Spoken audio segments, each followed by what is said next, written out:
Hello, good morning in Hong Kong, and welcome to this morning's online Zoom event, which will be with Sarah Fryer, author of The Inside Story of Instagram and Mark Zuckerberg's quest to rule the social world. Before we get started, I just want to plug one of our upcoming events, another Zoom event here at the FCC, where we'll be discussing the Belt and Road project, Xi Jinping's mammoth $1 billion infrastructure project, and how it's at a crossroads. That will be on March 29th at 8 p.m. in Hong Kong with Jonathan Hillman and other distinguished speakers. And also just a reminder that at any time during this morning's event, you can send questions to question, that's singular question, at fcchk.org. So today morning we have Sarah Fryer, who's a senior technology reporter for Bloomberg News.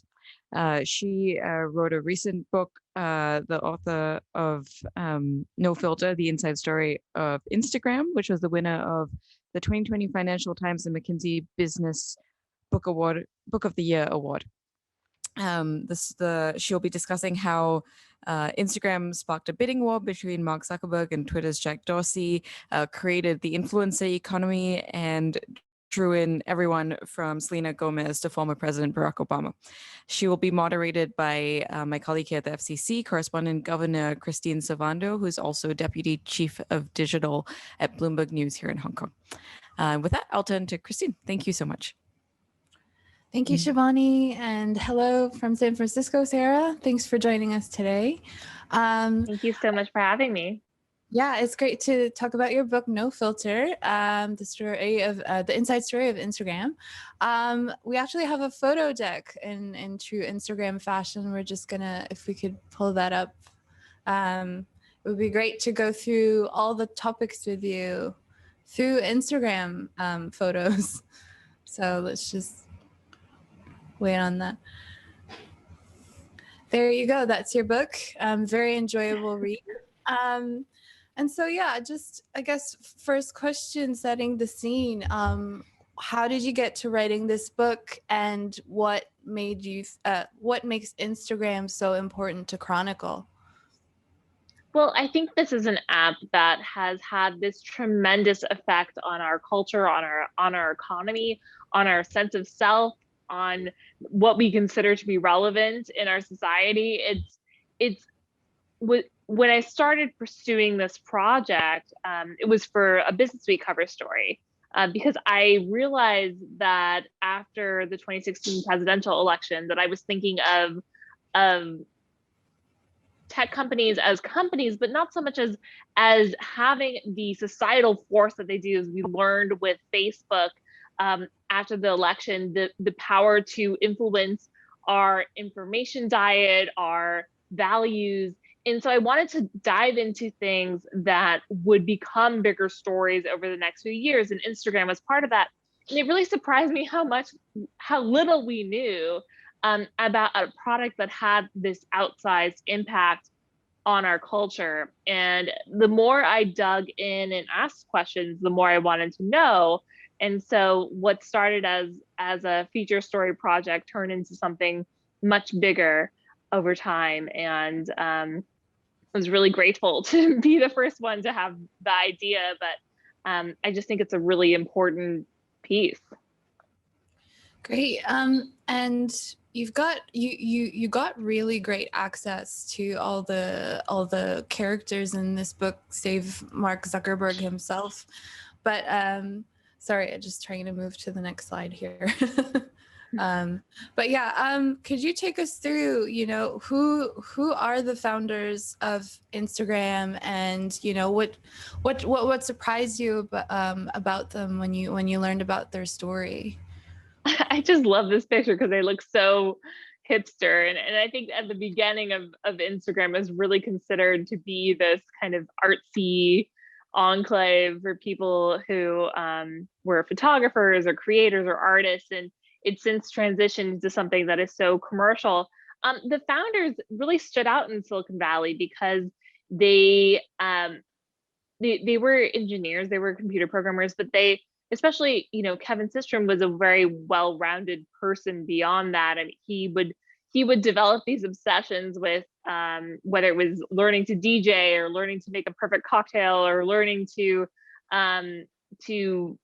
understand like how to do some physical photography, which is one thing he learned when he studied abroad when he was at Stanford.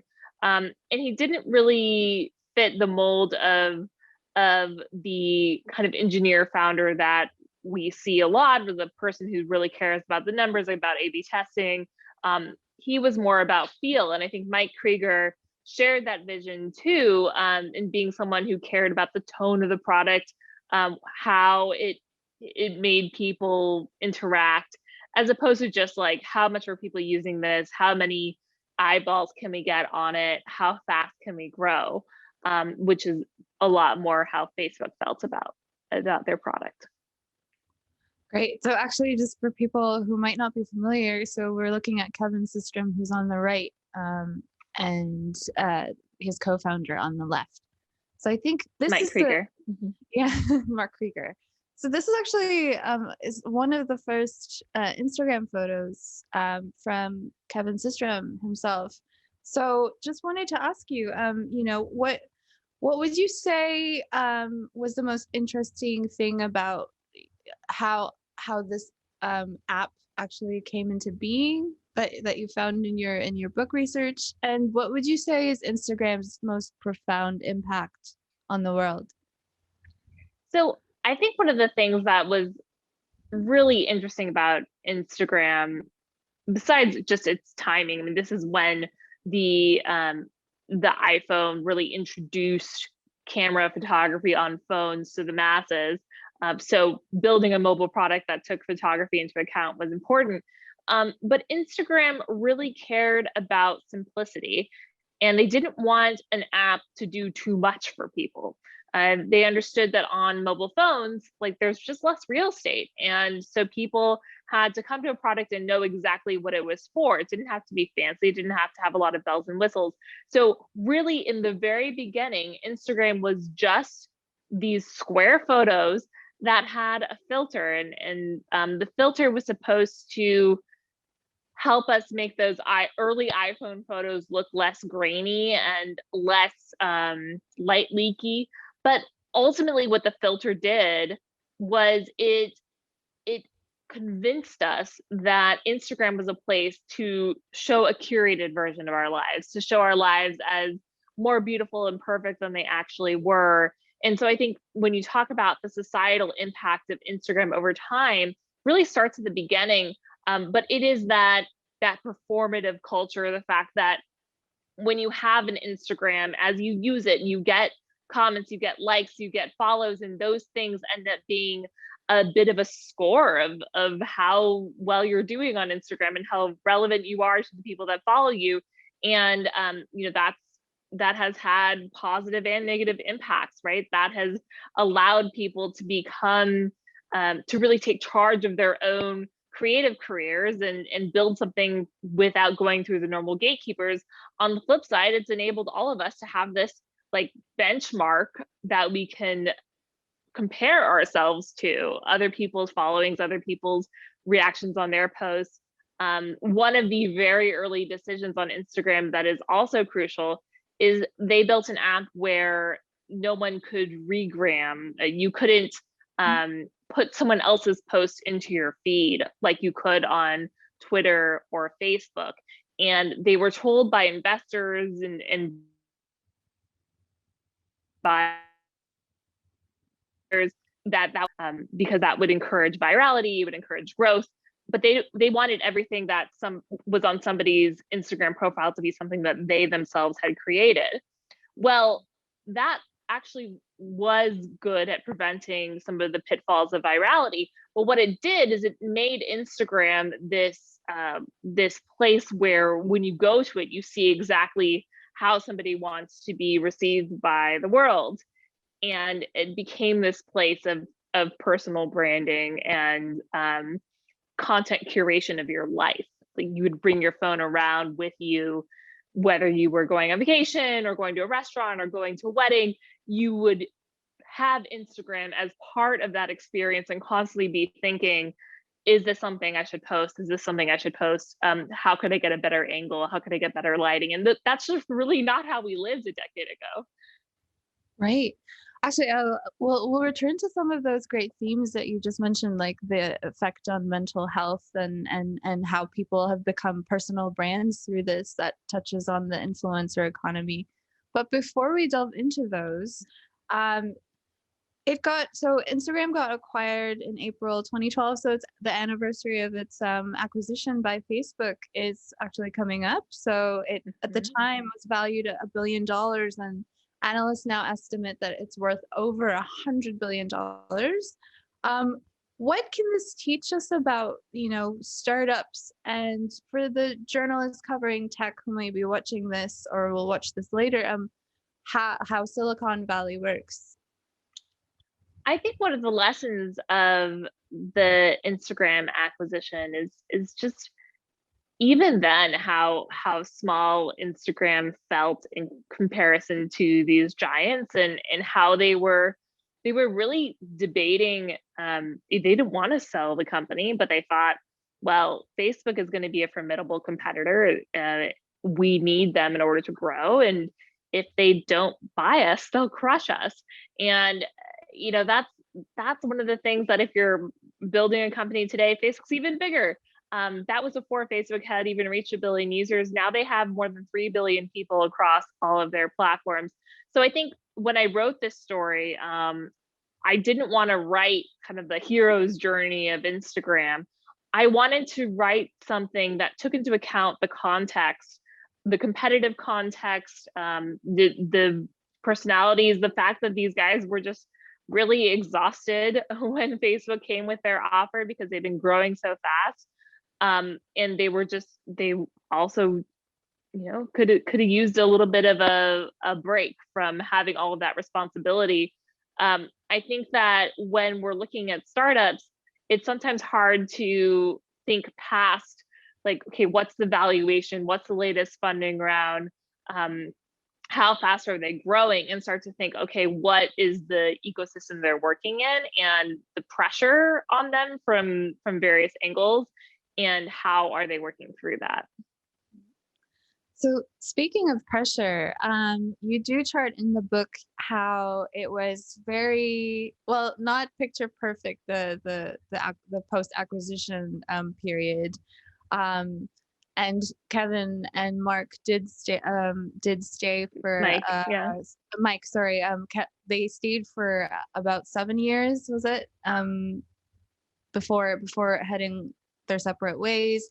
But could you tell us, I mean, people can read about this in No Filter, but could you give a bit of a flavor of how those tensions played out between Instagram and Facebook's teams post acquisition, and what it reveals about Mark Zuckerberg's ambitions for Facebook? So I alluded to this a little bit, but Instagram was really a place where they wanted to focus on creators. It was an app where they had a thesis, like the founders had a thesis, the creative team had a thesis about what a good Instagram looked like, who the good users were, and they would try to cultivate those people and promote them, and actually behind the scenes became kingmakers of a lot of celebrities, and Kevin Systrom would go out and meet people to sign them up, whether it was Ariana Grande or the Pope. Like, he was the person who would reach out and say, you got to use Instagram. Facebook was more about quantity. Zuckerberg didn't really want people to be spending time building products that weren't going to affect hundreds of millions of people or billions of people. Like, he thought that scale was really the goal, Facebook's goal being to connect the world. That really just means growth. But Facebook, once it was a public company, needed to keep moving those numbers up. And just really Mark Zuckerberg's personality is one of, the bigger we can get, the more connections we can get, the more we will be essential to people, the more they will have to use our product. And you can see Facebook has this mentality of like edging into more parts of people's lives, whether it's dating or childhood or things like portal hardware. virtual reality, things that are beyond just the Facebook social network. So Kevin and Mike were calculating, like, how do they fit into this world of Mark Zuckerberg's mentality when they have this more like, taste-based way of running the company. And they figured, well, as long as we grow, as long as we achieve that growth, and as long as we help Zuckerberg crush the competition, which is another important thing on his mind all the time, we should be rewarded for that. That helps the company, that helps Facebook Inc. What they didn't realize is that Zuckerberg was more interested in Facebook, the social network, surviving than he was in supporting Instagram and some of those things. So once Instagram was clearly on the path to 1 billion users, once they had clearly successfully launched a product that competed with Snapchat and Instagram stories, which really accelerated the growth, Zuckerberg was threatened. Facebook was threatened. He thought that there would be some, what he called, cannibalization of the Facebook product. And he actually started to restrict resources for Instagram and take more control over what products Instagram would build next, and how they would be integrated with Facebook. A lot of the Instagram operations became more centralized within Facebook. And so I think that now when you look at what's happening at Facebook, they're really on the path towards creating like a mega network where Facebook, Instagram, WhatsApp, Messenger, all those products are talking to each other on the back end. And if you use one of them, you're kind of using all of them. And that was just not the kind of world that Mike Krieger and Kevin Systrom wanted to work in, because they had been promised that they'd still get to be C-level executives of Instagram, that they would still get to have a vision around the future of the product. And to just be like product managers of Instagram is not what they felt they signed up for, and was really a lot of politics within Facebook, so they left. Got it. And in terms of, building this mega network, move fast and break things. There he is with the Pope. Facebook. Yeah, there was intense competition to get, a bit more cachet. There was a very amusing episode in your book about, the competition to get the Pope on Instagram. Could you talk about a little bit about that, and, what that really showed about, how these social apps want to grow, want to build their following? Well, Instagram's thesis was, if you signed on really influential people, or people who are going to be making really good content, not only would it bring their followers along, the followers in real life, and the Pope, the whole Catholic Church follows him, but it would provide an example to everybody else about how to use Instagram. So they would cultivate these celebrity types, or sort of people who had big influence, whether it was Anna Wintour in fashion, or a famous chef. I'm trying to think of who. David Chang. Jamie Jamie Oliver is another one. Who they would meet with and say, let's sign you up, and also let's train you. This is how to use our new features. This is how to get the most out of Instagram. Oh, you have that problem that you're trying to solve? Like, we want to help you solve it via Instagram posts. And so they really became almost consultants to these high-powered people. And meanwhile, they wanted to have grassroots fame building on Instagram simultaneously. So they found people who were organically doing well as photographers in certain places, or as designers, and they would promote those people on the @Instagram account. The @Instagram account to this day, still has more followers than any Kardashian, than any sports star. It is the influencer on Instagram.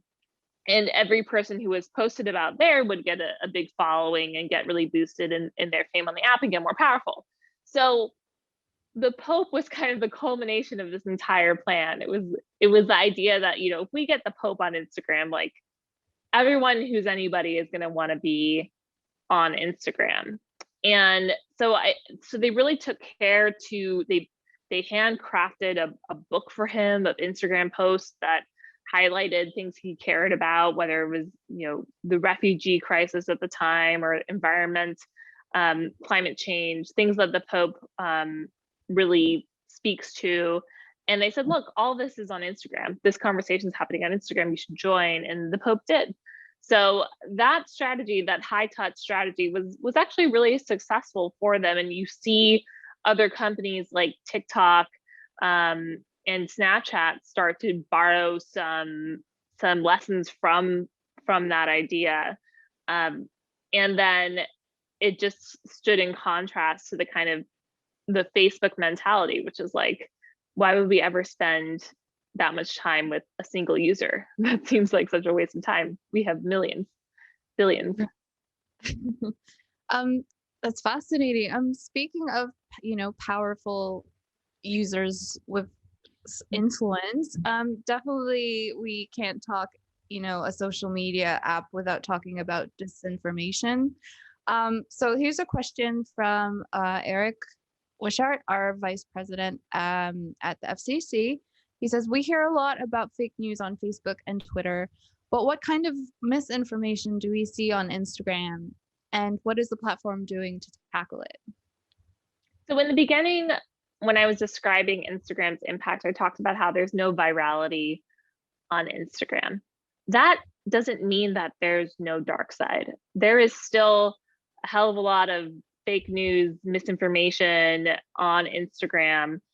It is just hidden in these communities of people who follow it really intensely, and maybe doesn't bubble up to the mainstream the way a Trump tweet would, or the way something would if it were going viral. So right now, one of the things we're seeing on Instagram is health misinformation. We're seeing a lot of the wellness influencers who have built a following, say maybe they built a following around nutrition or workouts, and then their followers were asking, well, what about COVID?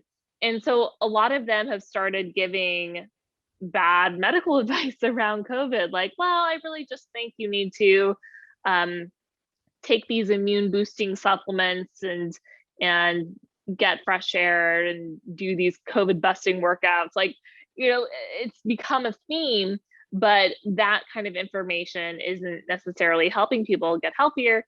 And then of course there's the more sinister variety where people are actually trying to convince people not to take vaccines. We're seeing a lot of that on Instagram too, because the way Instagram works, it's people who build followings. People become famous, not information.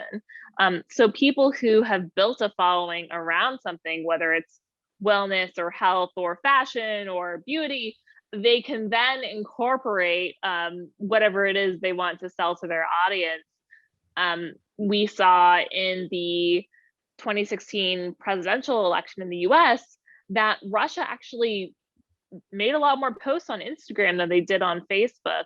That was one of the conclusions of a Senate investigation into Russia's activity. And we hear a lot about Russian disinformation on Facebook, but we sort of don't even think about the fact that it was even bigger on Instagram. And on Instagram, they were building accounts around certain ideas, like around feminism or around Black identity, buy local or buy Black, to support this community. And then they would say things like, well, as a Black person, I really don't feel like Hillary Clinton represents my views. I might as well not vote at all.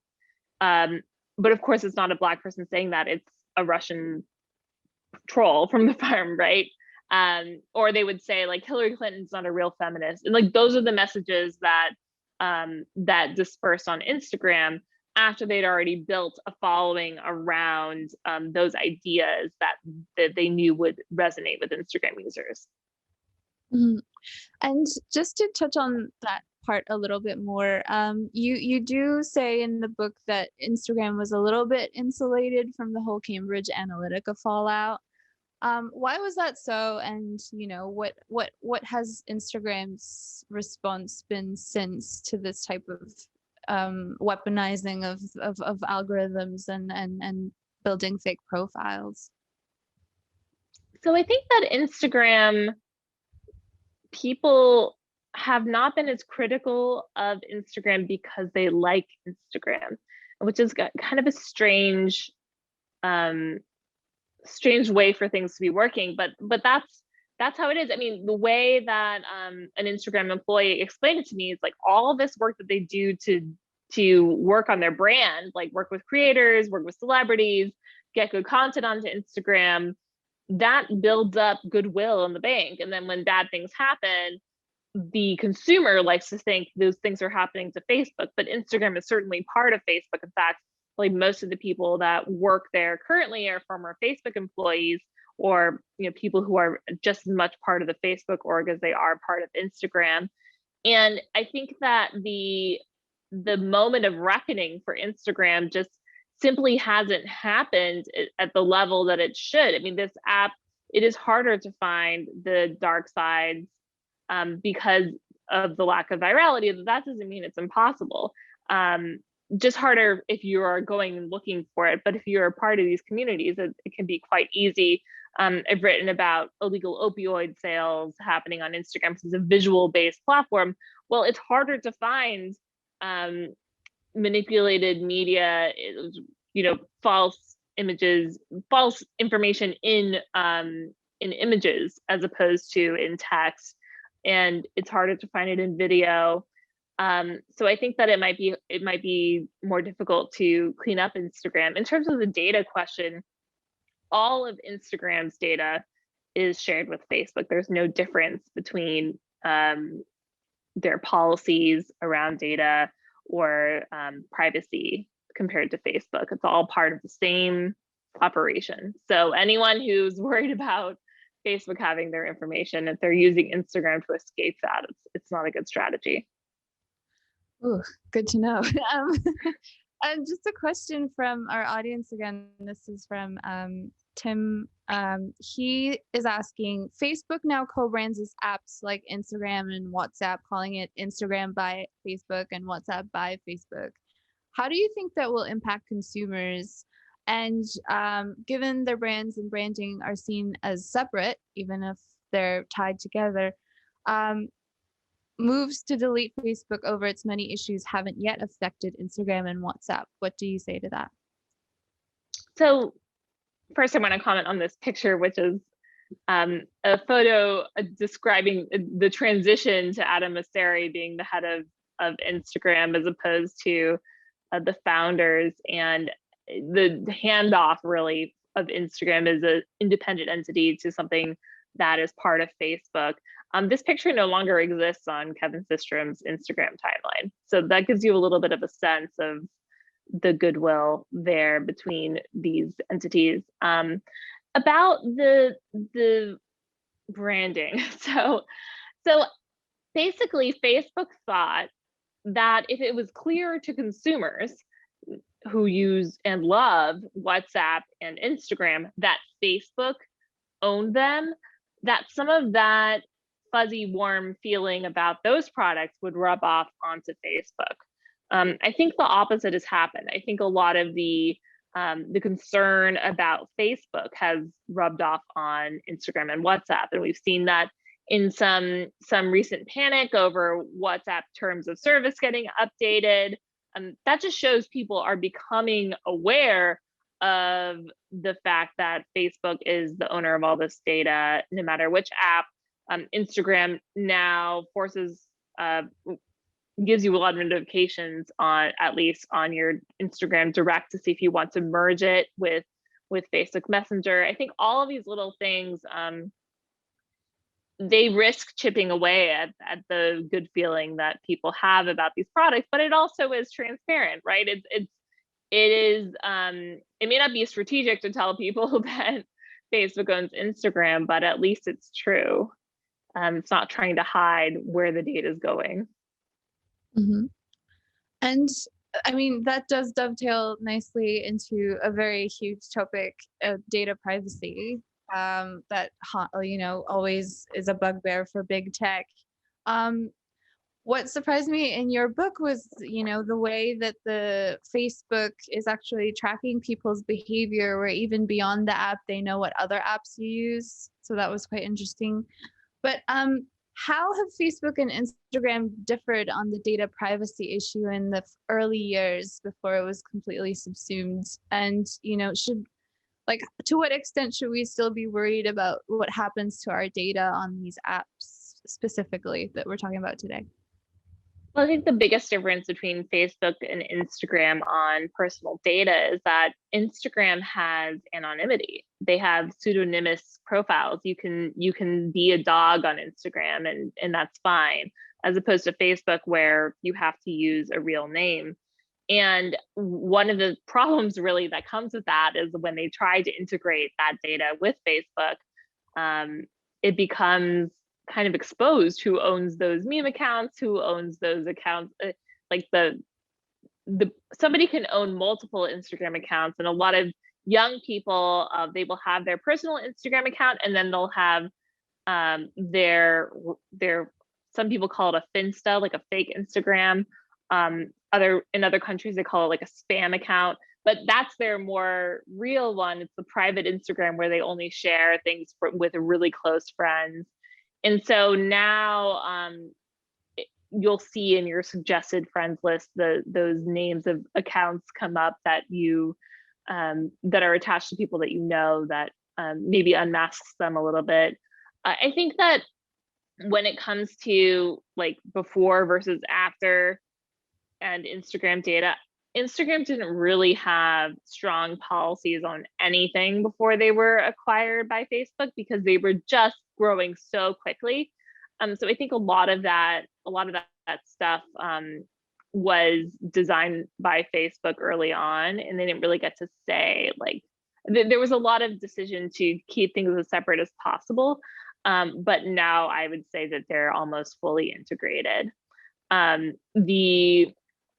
The problem, I think, is with the reaction we've had as a society to Cambridge Analytica. Facebook has spun that in a way that benefits them. Facebook has, when we talk about privacy in a post-Cambridge Analytica world, Facebook directs that conversation to be about sharing with third parties. So we will never give your data to anyone unless you know, like, we do not sell your data. Well, what about the data that Facebook collects? We don't really get to decide how much data Facebook sees. Like you mentioned, they can see what other websites we're on.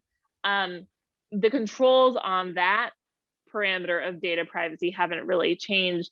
And so we keep talking about like Facebook giving our data to third parties, but data is Facebook's most valuable asset. If Facebook is required by law to keep its most valuable asset close to the chest, well, that just makes them stronger. What are the current conversations around this in Silicon Valley in terms of data privacy? Are there moves to kind of, curb power? Because what we're seeing here in Asia is, governments like China are kind of making overtures that they'll kind of make big tech turn over their data. Not that would happen in the US, but what are the conversations around Silicon Valley about how to handle this data? Well, Facebook has definitely used China in its political conversations in the US, especially during the Trump administration. The company would frame a lot of decisions about curbing Facebook's power as you either help, if you curb our power, you're only helping China. Because the idea in the minds of a lot of Facebook executives is that the future of the internet is going to be paved by companies either in China or in the US. And in key markets like India, Indonesia, Africa, Brazil, Mexico, they want a Facebook to win out over and they tell the US government that like we need to remain strong so that we can bring our free speech version of the internet to the rest of the world. So I really think that they have used that to their strategic advantage. The more the Chinese government wants to, get data from its citizens, then that ends up becoming a lobbying line in Facebook's favor. We have a question here again from Eric Bouchard. He'd like to ask about the rivalry between Instagram and Snapchat. Zuckerberg tried to buy Snapchat and then copied Snapchat stories. How do the two platforms stack up against each other these days? So I actually think that we don't talk about Snapchat enough, but Snapchat has more users than Twitter. Like, they are huge and growing. They really benefited, I think, from first of all, the internal turnaround that they did, but also the pandemic and people looking for an alternative from Facebook and Instagram. And it was said, one of the things that happens in my book is Instagram finds a way to copy one of Snapchat's most popular features, the disappearing stories product, where it's more ephemeral. The rivalry between Instagram and Snapchat is really defined by that decision. And it wasn't just about crushing Snapchat. It was about Instagram realizing that if they didn't do that, if they didn't create some kind of post that would go away, the bar to create something that was Instagrammable, we talked about perfection, really curated, beautiful, aspirational, optimistic content. How many times a day or a week do we have something that awesome to post? So it actually became a growth problem for them. People were going out of their way to create crazy content like this just to stand out on Instagram, because there was just, not that much exciting stuff happens in our lives normally. And we were comparing ourselves to other people on the platform and just kind of having an arms race, like, well, my skin is more beautiful, so maybe that'll work. And I think that the problem was that they didn't have an outlet for people who just wanted to be casual. And so Snapchat was really gaining ground around then. It was like 2015, 2016, especially with teens, especially with the most anxious component of the user base. The people who were constantly using Instagram as a benchmark for how relevant they were, whether they were acting cool. And so when Instagram made the ephemeral messaging, that actually accelerated their growth. And it only temporarily hindered Snapchat. I mean, Snapchat went public and then they had a couple hard years, but it wasn't just because of Instagram. It was also because they had a lot of issues in execution. We have a question here about diversity in Silicon Valley. So a lot of these stories, the rise of Instagram, of Facebook, of Snapchat, of Twitter, are run by men. So how do you navigate a very male-dominated Silicon Valley, and seeing as it's Women's Month in some countries here, who are the inspiring women behind the scenes that you saw had an outsized impact on Instagram's rise, or on Silicon Valley in general? Well, I think that's a really important question, because when I wrote this book, I wanted to make sure that I didn't just write the story of these dudes who are crushing it and proving all the haters wrong. Like, I feel like a lot of tech books are like that, where it's like they have this idea, something really disruptive, and they make it work against all the odds, and then they become really rich and like, here's how you can do it too. That is I think not a story that would align with our current reality, which is that these products are super powerful, and powerful in a way that that affects all of us and are making decisions that that manipulate our society in certain ways. So I wanted to talk to people who were using Instagram not just as employees and competitors, but also as creators and as teens, as parents, as entrepreneurs. And a lot of those people are women. I talked to Kris Jenner about building the Kardashian empire on Instagram. I talked to these two women in Brazil who were building a donut delivery business on Instagram. I talked to an owner of a dog who she made this dog famous via Instagram. So I think a lot of the entrepreneurship, that's Tuna, yeah, that's Courtney's dog. She had to quit her job in design to just manage her dog's career.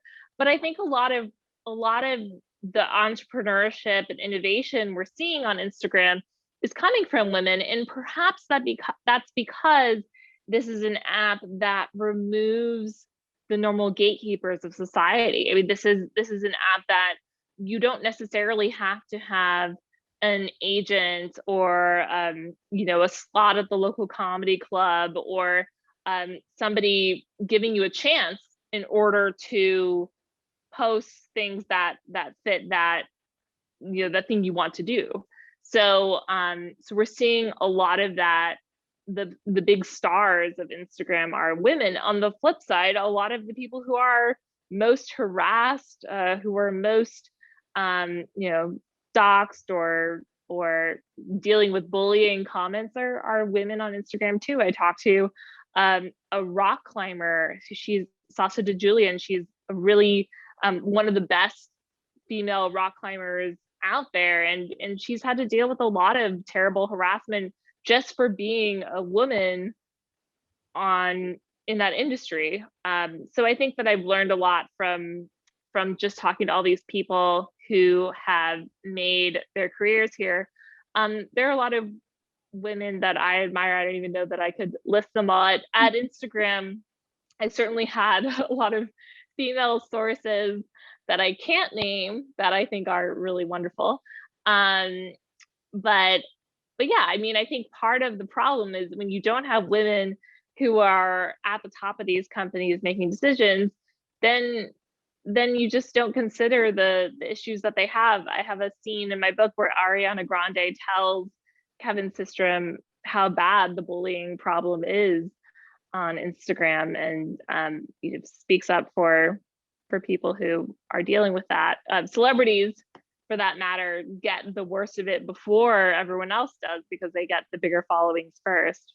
And so they are almost like a warning system for Instagram about how bad things can get for a certain demographic.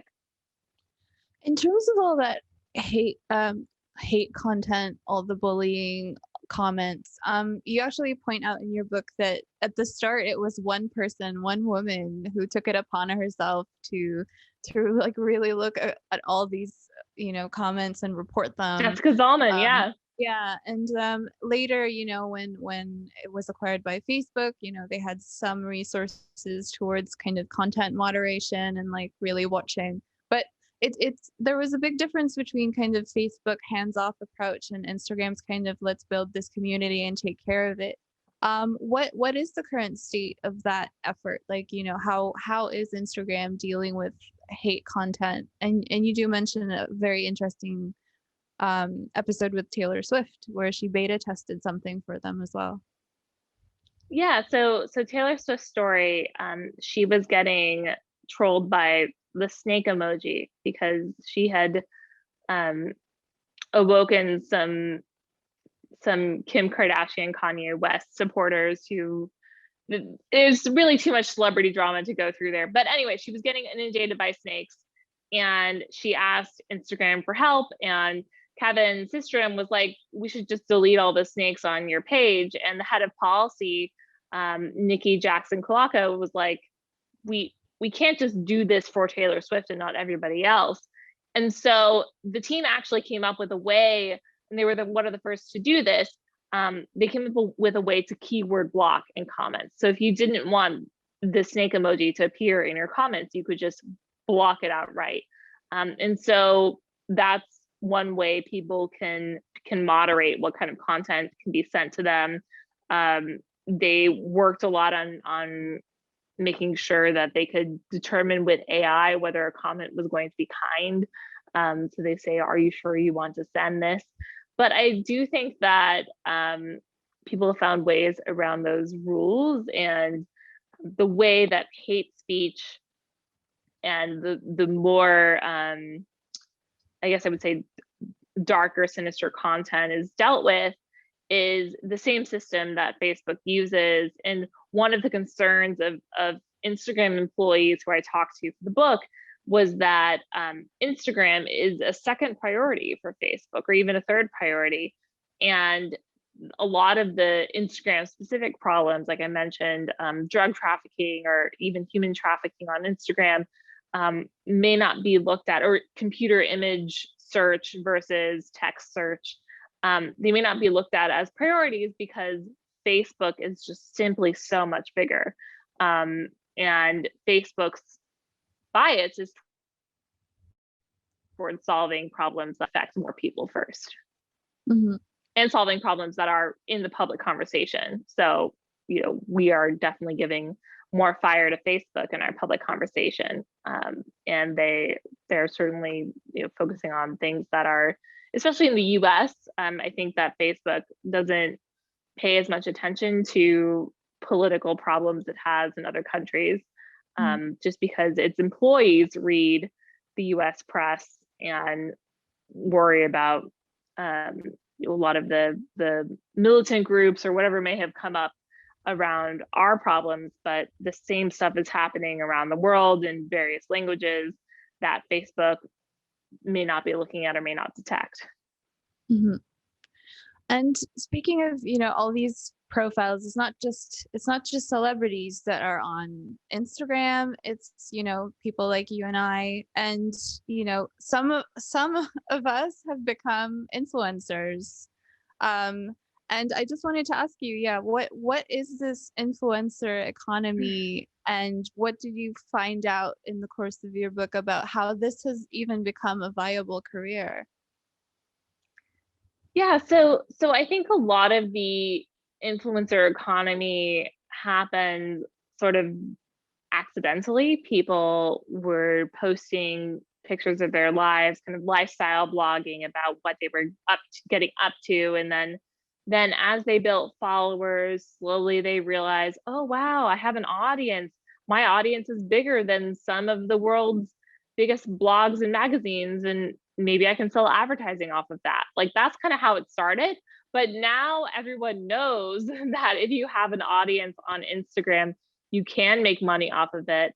And so people like this couple in this picture, they spend their entire lives every day traveling the world and trying to find the perfect photo that will get a lot of comments.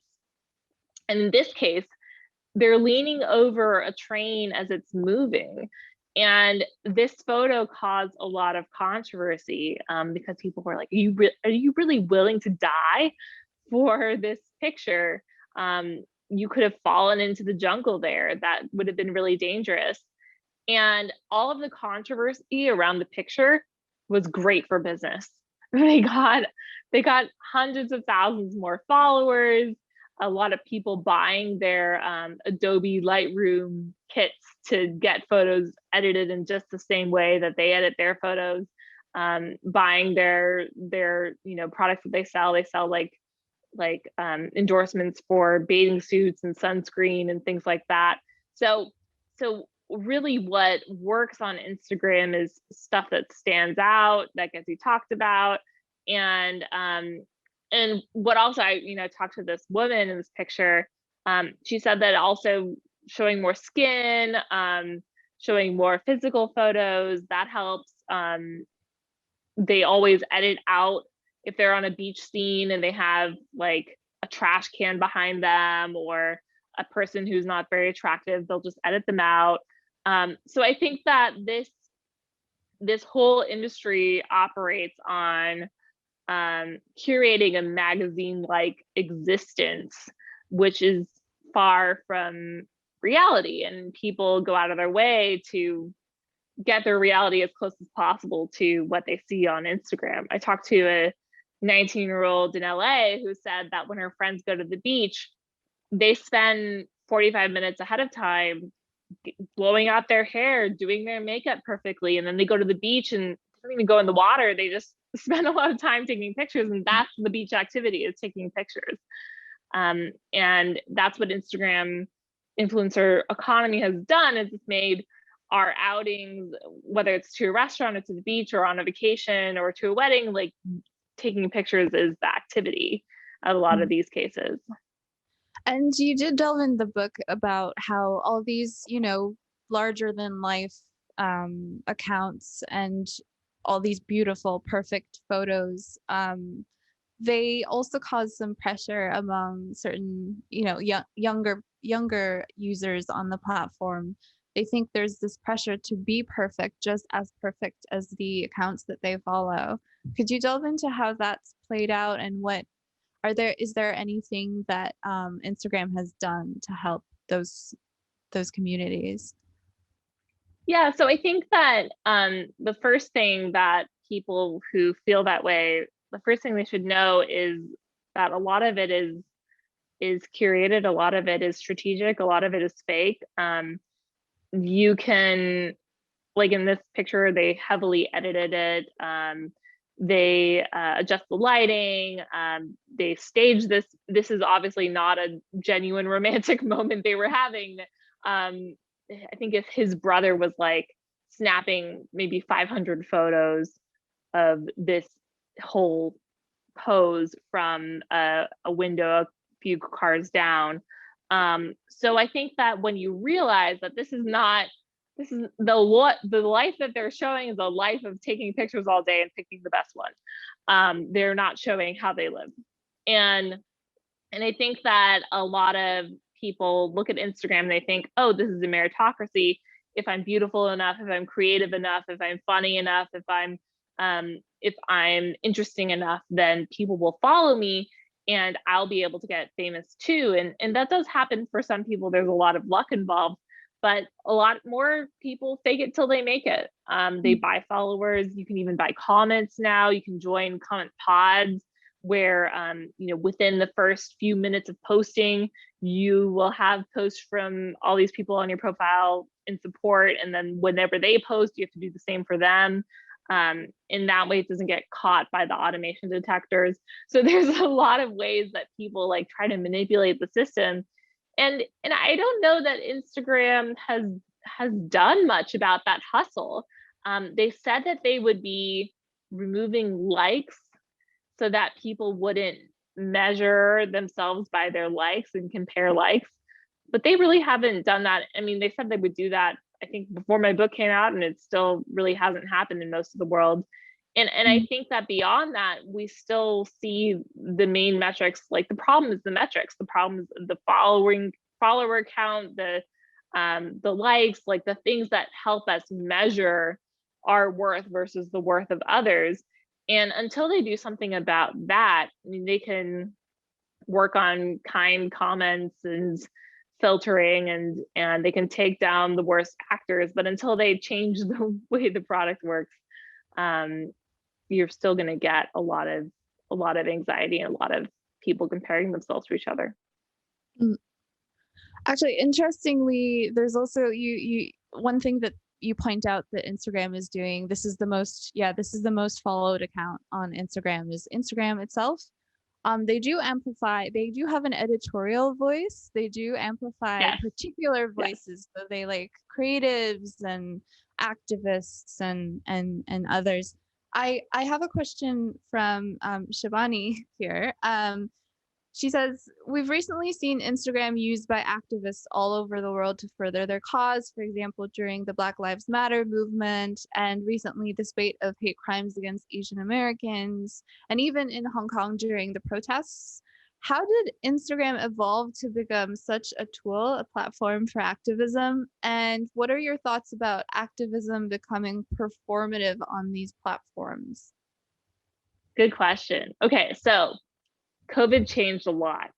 COVID changed a lot because suddenly we were not in a place to post things that were optimistic.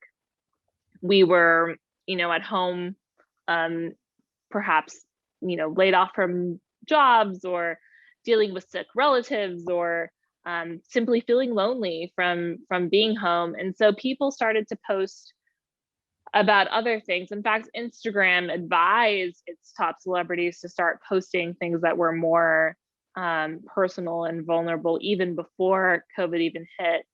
I think that the reason Instagram has become powerful for activism is the same reason it's become powerful in art and culture. It's visual. You can see like personal stories, people's faces tell you a lot more in many cases than articles can, for better or for worse, right? We believe people when we see them and we hear them talk, and we can relate to them on that level. And so it is incredibly powerful as a tool for activism, but I don't think that people really leaned into that in a dramatic way until they realized like there's really not that much else to do except for be frustrated with the current state of our society, right? It's not like people were easily distracted by vacations or big parties, because that simply wasn't happening for a while. So I think it's been a time to look inward, and that's something that also is reflected on Instagram. That's great. We have 4 minutes left, and I guess before we end the talk, since you are an author yourself, what are you currently reading right now? And what would you recommend people read next after your book, of course? So one of the cool things about being an author is you get to read books that aren't out yet. So I've been reading, I just read Brad Stone's Amazon Unbound, which is coming out, I think, in May. You should all pre-order it. It's incredible. It's a great story of Amazon's power in this era of the last decade under Bezos. I'm also reading a book called Power Play by Tim Higgins, which is coming out later this year, about Tesla. So a lot of books sort of in the same vein as No Filter that I'm learning a lot from, and can't wait for you guys to have a chance to check out. Great. And with that, I think we could end this talk. And thank you so much, Sarah, for all your insights and about Silicon Valley, big tech, data privacy. We've covered a lot of ground. And everyone who's watching, thank you so much.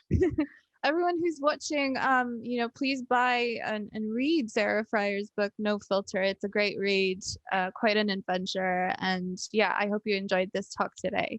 Thank you so much, Sarah. Thank you so much, everyone. Thank you. Have a good day.